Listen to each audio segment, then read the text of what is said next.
বাহ্যিকভাবে আমরা যাদের সমাজের বড় বড় সম্মানিত মানুষ, পরহেজগার বা সমাজসেবক বলে মনে করি, আল্লাহর দেওয়া কোনো অলৌকিক আয়নার সামনে দাঁড়ালে যদি তাদের আসল ভেতরের রূপটা বেশি উঠত তবে কেমন হতো। ঠিক এমনই এক গা শিউরে ওঠা ঘটনার মুখোমুখি হতে হয়েছিল এক গ্রামের ইমাম সাহেবকে। যখন একটি জাদুকরী আয়নার সামনে একে একে দাঁড়ালো গ্রামের সব বড় বড় প্রতাপশালী ব্যক্তিরা, তখন আয়নার ভেতরে মানুষের কোনো চেহারা দেখা গেল না, বরং বেশি উঠল কুকুর, শিয়াল আর হিংস্র পশুর কুৎসিত মুখ। কেন গ্রামের সব মানুষ আয়নার সামনে পশু হয়ে গেল? আর কে সেই একমাত্র ব্যক্তি যার চেহারা আয়নায় একজন প্রকৃত সুন্দর মানুষের মতো বেশি উঠেছিল? সমাজের ভেতরের বন্ডামির চোখ খুলে দেওয়া এক অবিশ্বাস্য এবং অলৌকিক সত্য ঘটনা জানতে ভিডিওটি একদম শেষ পর্যন্ত দেখুন এবং এই ভিডিওতে একটি লাইক করে চ্যানেলটিকে সাবস্ক্রাইব করে রাখুন। তো চলুন বন্ধুরা, আমরা মূল গল্পে ফিরে যাই। বন্ধুরা, একটি শান্ত ও সাধারণ গ্রামের মসজিদের ইমাম হিসেবে দায়িত্ব পালন করছিলেন তরুণ আলেম সিদ্দিকুর রহমান। তিনি অত্যন্ত নিষ্ঠার সাথে প্রতিদিন নামাজ পড়াতেন। কিন্তু হঠাৎ করেই একদিন জোহরের নামাজের ওয়াক্ত হলে এক নজিরবিহীন ঘটনার সৃষ্টি হয়। ইমাম সাহেব যখন জামাত শুরু করার জন্য মুয়াজ্জিন সুলাইমানকে ইকামত দিতে বলেন, ঠিক তখন মসজিদের প্রতাপশালী সভাপতি এবং তার সাথে থাকা বেশ কয়েকজন মুসল্লি কাতার থেকে সরে দাঁড়ান। তারা সাফ জানিয়ে দেন যে আজ থেকে তারা ইমাম সাহেবের পেছনে কোনো নামাজ পড়বেন না। সিদ্দিকুর রহমান অত্যন্ত বিনীত এবং নম্র ভাষায় এর কারণ জানতে চাইলে সভাপতি অত্যন্ত কর্কশ কণ্ঠে প্রশ্ন তোলেন। তিনি বলেন, ইমাম সাহেব নিজে একজন পরহেজগার মানুষ হওয়া সত্ত্বেও তার নিজের আপন বাবা রহমান মিয়া কেন কখনোই মসজিদে নামাজ পড়তে আসেন না? বাড়ির একদম কাছেই আল্লাহর ঘর মসজিদ থাকা সত্ত্বেও কেন তিনি সব সময় ঘরের এক কোণে একা একা নামাজ আদায় করেন? ইমাম সাহেব অত্যন্ত বিনয়ের সাথে উত্তর দেন যে তিনি তার বাবাকে বহুবার হাত ধরে মসজিদে আসার অনুরোধ করেছেন, কিন্তু তার বাবা কোনো অজ্ঞাত কারণে কিছুতেই আসতে রাজি হন না। ছেলে হিসেবে এর চেয়ে বেশি জোর করা তার পক্ষে সম্ভব নয়। কিন্তু সভাপতি তার কোনো অজুহাত শুনতে রাজি হননি। তিনি স্পষ্ট শর্ত দিয়ে দেন যে আগামী জামাতে যদি ইমাম সাহেব তার বাবাকে মসজিদের কাতারে দাঁড় করাতে পারেন তবেই তিনি এই মসজিদের ইমামতি করতে পারবেন, অন্যথায় তাকে অত্যন্ত অপমানজনকভাবে এই মসজিদ থেকে বিদায় নিতে হবে। এই কঠোর ও অন্যায্য সিদ্ধান্তের কথা শুনে ইমাম সাহেব মানসিকভাবে সম্পূর্ণ ভেঙে পড়েন এবং অত্যন্ত ভারাক্লান্ত মন নিয়ে নিজের বাড়ির দিকে রওনা হন। বাড়িতে পৌঁছে তিনি দেখতে পান তার বাবা রহমান মিয়া ঘরের ভেতর অত্যন্ত শান্ত মনে একা একা নামাজের মোনাজাত শেষ করছেন। সিদ্দিকুর রহমান চোখের জল সামলাতে না পেরে তার বাবার সামনে গিয়ে দাঁড়ান। তিনি অত্যন্ত আবেগাৎফুল্ল হয়ে বাবাকে বলেন যে মসজিদের সভাপতি এবং গ্রামের মানুষ আজ তাকে সবার সামনে চরম অপমান করেছে এবং তাকে মসজিদ থেকে এক প্রকার বের করে দেওয়া হয়েছে। তিনি তার বাবাকে আকুল আবেদন জানান অন্তত তার ইমামতির চাকরিটা বাঁচানোর জন্য হলেও বাবা একবারের জন্য মসজিদে যান। কিন্তু এই কথা শোনার পর তার বাবা রহমান মিয়া অত্যন্ত গভীর আক্ষেপ, দুঃখ এবং তীব্র ক্ষোভের সাথে একটি অদ্ভুত ও অবিশ্বাস্য কথা বলেন। তিনি তার ছেলের দিকে তাকিয়ে বলেন যে তিনি ওই মসজিদে গিয়ে আসলে কাদের সাথে একই কাতারে দাঁড়িয়ে নামাজ আদায় করবেন। তার মতে বর্তমান সমাজের অধিকাংশ মানুষ বাহ্যিকভাবে মানুষের পোশাক পরে থাকলেও এবং মানুষের মতো কথা বললেও ভেতরে ভেতরে তারা সবাই আসলে হিংস্র গরু, লোভী ছাগল, চালাক শিয়াল আর নিকৃষ্ট কুকুরের মতো পশু রূপ ধারণ করেছে। রহমান মিয়া অত্যন্ত দৃঢ়তার সাথে জানান যে এমন পশুরূপী এবং কপট মানুষের সাথে একই পবিত্র কাতারে কাঁধে কাঁধ মিলিয়ে তিনি কোনোভাবেই নামাজ পড়তে পারবেন না। বাবার মুখ থেকে এমন অদ্ভুত ও চরম অবমাননাকর কথা শুনে ইমাম সাহেব সম্পূর্ণ স্তম্ভিত হয়ে যান এবং তিনি বাবাকে বোঝানোর চেষ্টা করেন যে সমাজে এখনও ভালো মানুষ আছে, কিন্তু রহমান মিয়া তার এই রহস্যময় সিদ্ধান্তে পাহাড়ের মতো অটল থাকেন। বাবার কাছ থেকে কোনো ইতিবাচক উত্তর বা সদুত্তর না পেয়ে ইমাম সিদ্দিকুর রহমান অত্যন্ত নিরুপায় এবং নিরানন্দ মন নিয়ে আবার মসজিদের দিকে রওনা হন। মাঝপথে গ্রামের রাস্তায় রাগান্বিত সভাপতির সাথে তার দেখা হয়ে যায়। সভাপতি তাকে দেখা মাত্রই জিজ্ঞেস করেন যে তার বাবা মসজিদে আসার ব্যাপারে কি সিদ্ধান্ত নিয়েছেন। ইমাম সাহেব তখন অত্যন্ত সরল মনে এবং নিরুপায় হয়ে তার বাবার বলা ঠিক সেই কথাগুলোই হুবহু সভাপতির সামনে অকপটে প্রকাশ করে দেন। তিনি জানান যে তার বাবা বলেছেন এই সমাজে কোনো আসল মানুষ নেই, সবাই নাকি ভেতরে ভেতরে নানা রকম পশু হয়ে গিয়েছে। এই ভয়ঙ্কর ও অপমানজনক কথা শোনার পর সভাপতি এবং তার সাথে থাকা গ্রামের অন্যান্য লোকেরা নিজেদের চরম অপমানিত বোধ করেন এবং তাদের রাগের পারদ আকাশে চড়ে যায়। তারা এই কথাকে পুরো গ্রামের মানুষের বিরুদ্ধে এক বড় ধরনের অবমাননা হিসেবে গণ্য করেন। মুহূর্তের মধ্যে তারা একটি দল গঠন করে অত্যন্ত ক্ষিপ্ত হয়ে রহমান মিয়ার বাড়ির ওপর চড়াও হন এবং বাড়ির উঠোনে দাঁড়িয়ে অত্যন্ত অসভ্যভাবে গালিগালাজ করতে থাকেন। গ্রামের মানুষ সমস্বরে চিৎকার করে বলতে থাকে যে রহমান মিয়া একজন আস্ত পাগল এবং এই গ্রামের মানুষকে কুকুর শিয়াল বলার জন্য তাকে এর একটা চূড়ান্ত ও কঠিন জবাব দিতে হবে। এই চরম উত্তেজনাপূর্ণ ও বিশৃঙ্খল পরিস্থিতির মধ্যে রহমান মিয়া গড় থেকে অত্যন্ত শান্তভাবে বের হয়ে আসেন।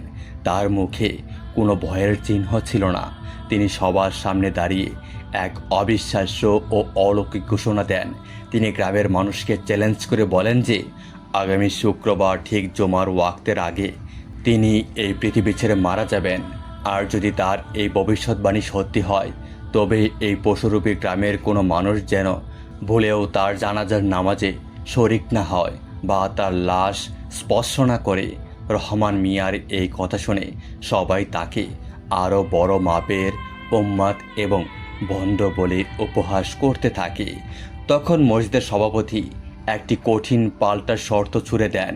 তিনি বলেন, যদি আগামী শুক্রবার রহমান মিয়া মারা না যান এবং জীবিত থাকেন তবে এই মিথ্যে কথা বলার অপরাধে জুমার নামাজের পর বাপ বেটাকে দুজনকেই জুতার মালা পরিয়ে মাথা ন্যাড়া করে চিরকালের জন্য এই গ্রাম থেকে তাড়িয়ে দেওয়া হবে। গ্রামের মানুষ এই শর্তে আনন্দিত হয়ে সেখান থেকে চলে যায় এবং রহমান মিয়া তার নিজের একমাত্র ছেলেকে ডেকে বলেন তার মৃত্যুর পর ছেলে যেন গ্রামের কাউকে না ডেকে তার লাশটি একটি সাধারণ ভ্যানে করে একা একাই উত্তরের গভীর জঙ্গলে নিয়ে রেখে আসে। ছেলে সিদ্দিকুর রহমান বাবার এ কথাকে সম্পূর্ণ কুফরি, অবাস্তব এবং তীব্র পাগলামি বলে মনে করলেও বাবার শেষ জেদের কারণে মনে মনে অত্যন্ত ভয় পেয়ে যান এবং চুপ থাকেন। দেখতে দেখতে দিন পার হয়ে সেই বহুল পরীক্ষিত শুক্রবার গণিয়ে আসে। শুক্রবার সকালে গ্রামের কিছু কৌতূহলী লোক দেখতে পায় যে রহমান মিয়া অন্য দিনের মতোই সুস্থ শরীরে মাঠে কোদাল দিয়ে মাটি কোপাচ্ছে। এটা দেখে তারা নিশ্চিত হয়ে যায় যে রহমান মিয়া আসলে এক নম্বরে ভণ্ড এবং মিথ্যাবাদী। তারা অত্যন্ত আনন্দিত হয়ে জুমার নামাজের পর তাকে এবং তার ইমাম ছেলেকে গ্রাম ছাড়া করার জন্য লাঠি সোটা নিয়ে চূড়ান্ত প্রস্তুতি নিতে শুরু করে। কিন্তু ঠিক শুক্রবার দুপুরের দিকে গ্রামের সব হিসাব নিকাশ উল্টে দিয়ে এক অলৌকিক ও অবিশ্বাস্য কাণ্ড ঘটে যায়। ইমাম সিদ্দিকুর রহমান জুমার নামাজের কিছু আগে বাড়িতে গিয়ে তার বাবাকে গড়ে খাবার খাওয়ার জন্য ডাকতে যান, কিন্তু তিনি শোবার ঘর, বাথরুম, গোসল ঘর কিংবা বাড়ির কোনো কোণাতেই তার বাবার কোনো সন্ধান পান না। চারদিকে এক অদ্ভুত শূন্যতা এবং নীরবতা বিরাজ করেছিল। এক অজানা আশঙ্কায় ইমাম সাহেবের বুক কাঁপতে শুরু করে। তিনি অত্যন্ত দ্রুত গতিতে দৌড়ে উত্তরের মাঠের দিকে যান। সেখানে সকালে তার বাবা কাজ করছিলেন। মাঠে পৌঁছানোর পর তার চোখ অশ্রুসিক্ত হয়ে ওঠে এবং তিনি স্তব্ধ হয়ে যান। তিনি দেখতে পান তার বাবা রহমান মিয়া সত্যি সত্যি মাঠের মাঝখানে মাটির ওপর সম্পূর্ণ নিথর ও মৃত অবস্থায় পড়ে আছেন। তার দেহ একদম ঠান্ডা হয়ে গেছে। বাবার এই আকস্মিক ও অলৌকিক মৃত্যুতে ইমাম সাহেব মাঠের মধ্যেই কান্নায় ভেঙে পড়েন এবং তার বুঝতে বাকি থাকে না যে তার বাবা কোনো সাধারণ মানুষ ছিলেন না। বাবার সেই অদ্ভুত শেষ ইচ্ছাটির কথা মনে করে তিনি গ্রামের কোনো মানুষকে এই মৃত্যুর খবর জানাননি। তিনি অত্যন্ত কষ্ট করে বাবার লাশটি একটি বেনে তুলে নেন এবং একা একাই কাঁদতে কাঁদতে উত্তরের সেই গভীর ও অন্ধকার জঙ্গলের দিকে রওনা হন। জঙ্গলের একদম ভেতরে পৌঁছানোর পর চারদিকের পরিবেশ আরও ভয়ঙ্কর এবং রহস্যময় হয়ে ওঠে। ঠিক তখনই সেখানে এক অলৌকিক ও জ্যোতিময় হুজুরের আবির্ভাব ঘটে। এই হুজুর সাধারণ কোনো মানুষ ছিলেন না, তিনি ছিলেন আসলে এই অঞ্চলের মুসলিম জিনদের এক শক্তিশালী ও ধার্মিক সর্দার। সেই হুজুর ইমাম সাহেবকে দেখা মাত্রই অত্যন্ত গম্ভীর কণ্ঠে বলেন, জিনদের এক শক্তিশালী ও ধার্মিক সর্দার সেই হুজুর ইমাম সাহেবকে দেখা মাত্রই অত্যন্ত গম্ভীর কণ্ঠে বলেন, তিনি অনেক আগে থেকে রহমান মিয়ার জানাজা পড়ার এবং তাকে এই পবিত্র জঙ্গলে দাফন করার জন্য অপেক্ষা করছিলেন। তবে জানাজা শুরু করার আগে তিনি ইমাম সিদ্দিকুর রহমানের সামনে একটি অত্যন্ত কঠিন পরীক্ষা ও শর্ত জুড়ে দেন। তিনি ইমাম সাহেবকে হাত ঘড়ির দিকে তাকিয়ে ঠিক 1 ঘন্টা সময় বেঁধে দেন এবং বলেন, এই সীমিত সময়ের মধ্যে তাকে নিজের গ্রামে ফিরে যেতে হবে এবং পুরো গ্রামের মধ্যে থেকে অন্তত একজন খাঁটি ইমানদার ও প্রকৃত ভালো মানুষ খুঁজে বের করতে হবে। শুধু তাই নয়, সেই মানুষটি গোপনে কী বিশেষ আমল বা ইবাদত করেন সেটাও জেনে তাকে এই জঙ্গলের সাক্ষী হিসেবে ধরে নিয়ে আসতে হবে। তবেই কেবল হুজুর তার বাবার জানাজা পড়াবেন, অন্যথায় নয়। ইমাম সাহেব অত্যন্ত অসহায় বোধ করেন এবং হুজুরকে বলেন যে বাহ্যিক দৃষ্টি দেখে বা মানুষের চেহারা দেখে কার মনের ভেতর খাঁটি ঈমান আছে তা চেনা কোনো সাধারণ মানুষের পক্ষে একদম অসম্ভব। সিদ্দিকুর রহমানের এই আকুলতা দেখে হুজুর তার আলখেল্লার ভেতর থেকে একটি অত্যন্ত প্রাচীন এবং জাদুকরী অলৌকিক আয়না বের করে তার হাতে দেন।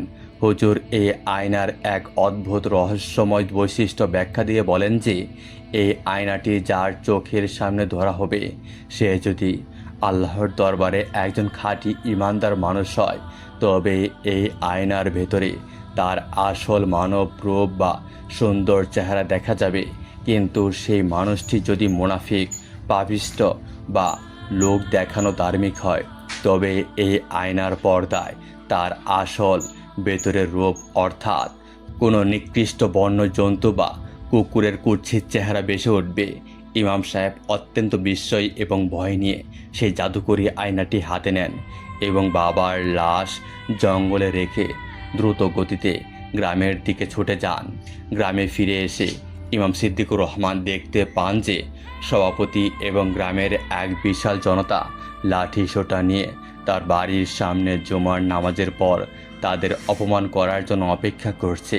ইমাম সাহেব তখন অত্যন্ত সাহসের সাথে সভাপতি সহ গ্রামের সমস্ত মানুষকে এক জায়গায় জড়ো হতে বলেন। তিনি বলেন যে তার বাবা মারা গেছেন এবং তার বাবার জানাজা পড়ার আগে তিনি সবার একটি বিশেষ পরীক্ষা নিতে চান। তিনি তার হাতের সেই অলৌকিক আয়নাটি বের করেন এবং সবাইকে একে একে তার সামনে এসে দাঁড়াতে বলেন। গ্রামের মানুষ বিষয়টিকে একটি তামাশা মনে করে হাসাহাসি শুরু করে। প্রথমে মসজিদের সেই অহংকারী সভাপতি অত্যন্ত গর্বের সাথে আয়নাটির সামনে এসে নিজের মুখটি দেখতে চান, কিন্তু আয়নার দিকে তাকানো মাত্রই ইমাম সাহেব এবং সভাপতি নিজের তীব্র আতঙ্কে শিউরে ওঠেন। সভাপতি নিজের চেহারার পরিবর্তে আয়নার ভেতরে এক হিংস্র ও অহংকারী সিংহের কুৎসিত রূপ বেসে ওঠে। এরপর গ্রামের এক মাতব্বর, যিনি নিজেকে এক বিচারক মনে করতেন, তিনি সামনে এলে আয়নায় তার মুখের জায়গায় একটি দ্রুত শিয়ালের মুখচ্ছবি দেখা যায়। একে একে গ্রামের যত প্রতাপশালী ব্যক্তি যারা নিয়মিত প্রথম কাতারে নামাজ পড়তেন এবং সমাজে নিজেদের মস্ত বড় ধার্মিক বলে দাবি করতেন, সবার চেহারায় আয়নাতে কোনো না কোনো নিকৃষ্ট কুকুর বা পশুর রূপে রূপান্তরিত হতে থাকে। পুরো গ্রামের শতাধিক মানুষের মধ্যে একজন মানুষের চেহারাও সেই আয়নায় আসল মানুষ হিসেবে ধরা পড়ল না। এই ভয়ঙ্কর দৃশ্য উপলব্ধি করতে পারেন যে এই সমাজের মানুষ আসলে ভেতরে ভেতরে সব পশু হয়ে গিয়েছে। হাত ঘড়ির দিকে তাকিয়ে ইমাম সাহেব দেখতে পান যে তার হাতে আর মাত্র সামান্য কিছু সময় বাকি আছে। এই গ্রামে কোনো খাঁটি মানুষ না পেয়ে তিনি অত্যন্ত মরিয়া হয়ে এক প্রকার দৌড়েই পাশের শহরের দিকে ছুটে যান। শহরের এক ব্যস্ত রাস্তার মোড়ে গিয়ে তিনি দেখতে পান এক অতি সাধারণ ও দরিদ্র মুচি রাস্তার পাশে বসে পরম যত্নে আল্লাহর জিকির করছেন এবং অত্যন্ত সততার সাথে মানুষের ছেঁড়া জুতা সেলাই করছেন। ইমাম সাহেব কোনো উপায় না পেয়ে কাঁপতে কাঁপতে সেই অলৌকিক আয়নাটি সেই দরিদ্র মুচির মুখের সামনে ধরেন, আর সাথে সাথেই অলৌকিকভাবে আয়নার ভেতর এক পরম সুন্দর, জ্যোতিময় এবং প্রকৃত একজন আসল মানুষের চেহারা বেশি ওঠে। ইমাম সাহেব খুশিতে আত্মহারা হয়ে মুচির হাত দুটি জড়িয়ে ধরেন এবং তার কাছে জানতে চান যে তিনি গোপনে এমন কি বিশেষ আমল করেন যার কারণে তিনি আল্লাহর দরবারে এত বড় মর্যাদা পেয়েছেন। মুচি অত্যন্ত লজ্জিত হয়ে বলেন যে তিনি একজন অত্যন্ত সাধারণ এবং নগণ্য মানুষ, তার বড় কোনো আমল নেই, তবে তিনি প্রতিদিন যা উপার্জন করেন তা অত্যন্ত হালাল উপায়ে করেন এবং অল্পতেই সন্তুষ্ট থাকেন। তিনি প্রতিদিন 5 ওয়াক্ত নামাজ আদায় করেন এবং বাড়িতে তার যে বৃদ্ধ ও অসুস্থ মা বাবা আছেন তাদের তিনি নিজের জীবনের চেয়েও বেশি ভালোবাসেন, সেবা করেন এবং সর্বোচ্চ সম্মান প্রদর্শন করেন। ইমাম সাহেব বুঝতে পারেন যে এই দুনিয়ায় এই মুচি হলেন একজন প্রকৃত খাঁটি মানুষ। তিনি মুচিকে অনুরোধ করে অত্যন্ত দ্রুততার সাথে সেই উত্তরের জঙ্গলে নিয়ে আসেন। জঙ্গলে পৌঁছানোর পর সেই রহস্যময় জিনদের সর্দার হুজুর মুচিকে দেখে অত্যন্ত সন্তুষ্ট হন এবং ইমাম সাহেবকে বুঝিয়ে বলেন যে যারা সমাজে বড় বড় পদ নিয়ে অহংকার করে, বাবা মায়ের অসম্মান করে, হালাল হারামের তোয়াক্কা করে না এবং মানুষকে দেখানোর জন্য ইবাদত করে, তারা আল্লাহর চোখে আসলে পশুর সমান। আর এই মুচি গরিব হলেও তার অন্তরে আল্লাহর ভয় এবং বাবা মায়ের প্রতি ভালোবাসা আছে, তাই তিনি প্রকৃত মানুষ। ঠিক এই মুহূর্তে হুজুর ইমাম সাহেবকে এক পরম আনন্দের সংবাদ দিয়ে বলেন যে তার বাবা রহমান মিয়া আসলে মারা যাননি। এই কথা বলা মাত্রই রহমান মিয়া লাশের কফিন থেকে জীবন্ত অবস্থায় মুচকি হেসে উঠে দাঁড়ান। তিনি তার ছেলেকে জড়িয়ে ধরে জানান যে গ্রামের মানুষদের ভেতরের বন্ডামি ও পশুরূপের চোখ খুলে দেওয়ার জন্য এবং নিজের ছেলেকে প্রকৃত ইমানের সত্য ও হালাল হারামের পার্থক্য বোঝানোর জন্যই এই জাদুকরী ও অলৌকিক নাটকের আয়োজন করা হয়েছিল। নিজের ভুল বুঝতে পেরে এবং সমাজের আসল সত্য জানতে পেরে ইমাম সাহেব আল্লাহর দরবারে শুকরিয়া আদায় করেন এবং তার বাবা রহমান মিয়াও আজ থেকে নিয়মিত মসজিদে গিয়ে সাধারণ মানুষের সাথে জামাতে নামাজ পড়ার দৃঢ় প্রতিশ্রুতি ব্যক্ত করেন। তো বন্ধুরা, এই ছিল আমাদের আজকের ভিডিওটি আপনাদের কাছে কেমন লেগেছে তা অবশ্যই কমেন্ট করে জানাবেন এবং নিয়মিত এরকম আরও নতুন নতুন ভিডিও পেতে আমাদের এই কাহিনী জগৎ চ্যানেলটিকে সাবস্ক্রাইব করে পাশে থেকে বেল আইকনটি বাজিয়ে রাখুন। দেখা হবে আবার নতুন কোনো ভিডিওতে। সেই পর্যন্ত আপনারা সকলেই ভালো থাকবেন, সুস্থ থাকবেন এই প্রত্যাশায় আজকের মতো বিদায় নিচ্ছি। আল্লাহ হাফেজ।